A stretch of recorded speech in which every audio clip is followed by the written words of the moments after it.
Guys, ndagira ngo nyuma yuko imyaka yuzuye 2 abasore bose binge turabakomeza kugenda biyandikisha mu cyo bita groupe ya Hakimisation, groupe igamije kugira ngo abakobwa bajye bakurikira abahungu amafaranga baze gusanga amafaranga barayanditse kuri ba mama wabo. Ibi byose rero bije bikubitana n'umukobwa bita Hibabuk, ariwe waje kugenda aba imparutso cyangwa se ari watangije iyi gahunda kugira ngo Hakimisation mukorerweho akurikirana n'umuhungu amafaranga, ariko yajya gusaba gatanya asanga umuhungu nta kintu na kimwe yigirira, amafaranga yose yanditse kuri nyina.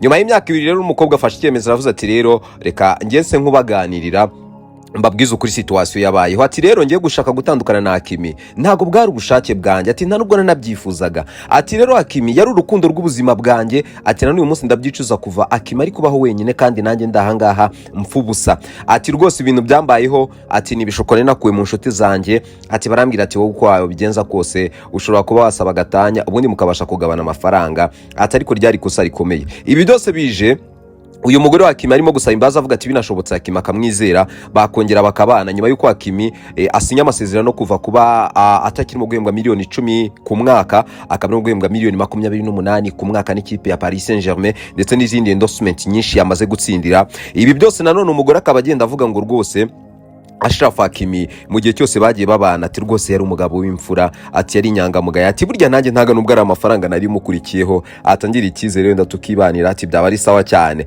Aro abenshi basesengura avuga ngo uyu mwana w'umukobwa ikindi ngo arimo kwicuza cyane kuba yarasabye gatanya mu myaka 2 ishize, ati yaza kubikora ubu ngubu yakaba yaramaze gutwara icyizere cya Achraf Hakimi. Nyuma yo gutwara icyizere cya Achraf Hakimi nanone Achraf Hakimi akabageze no ku mafaranga menshi. Ibi byose ngo ahagenda anavuga ati rwose sinishimiye kubona uyu Achraf Hakimi ari kurya ubuzima na mama wiwe ko aherutse kumubona bagiye muri vacances Marrakech bameze neza cyane. Ati ariko nanone ati mbogamizi nanone ari kongera kubaho nuko niyo baza ko bakiri kumwe kugeza uyu munsi ngo ntaga byizeye neza cyane ko bira bifaranga kiragishara kitaga kwikuba kiri guca kuri ya konti ya mama Hakimi, umumama watangije propaganda ya Hakimisation. Abenshi basesenguzi bavuga yuko uyu mugabo bita Achraf Hakimi ndetse na mama we batangije icyo bita level 2 of financial wisdom, abandi nabo bakavuga ati Hibabuk nawe yabashe guhumura abamama bose babirabura, abereka neza ko bagomba kurwanira icyaka abana babo kugira ngo amafaranga bavunikiye n'imbaraga nyinshi bagiye bashyiramo zitazajya zitwarwa n'abantu batazi icyo bisobanuye.